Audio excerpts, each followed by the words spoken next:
In this video, I am flying a Phantom 3 standard drone. I was on vacation in Southern California, San Bernardino to be precise, at the time. Here we are at the Mormon Rocks located at the junction of I-15 and Highway 138.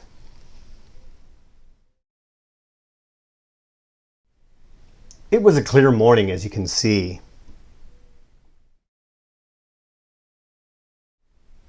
I was flying the drone back to my location because a train from Union Pacific was going to be passing by my location and I wanted to get some aerial footage of it.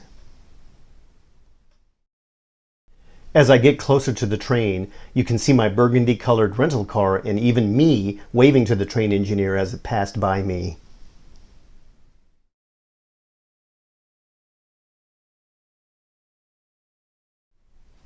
I rotated the drone to the left. In the background, you can see some rocky hills on either side of the railroad tracks.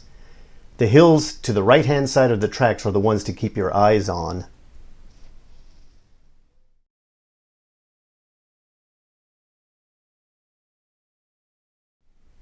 From a distance, it appeared I was up high enough to clear those hills.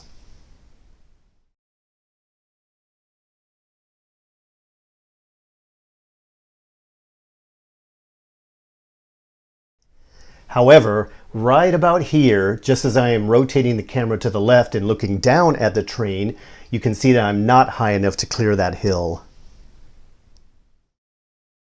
At the moment of impact, the camera was sheared off the drone.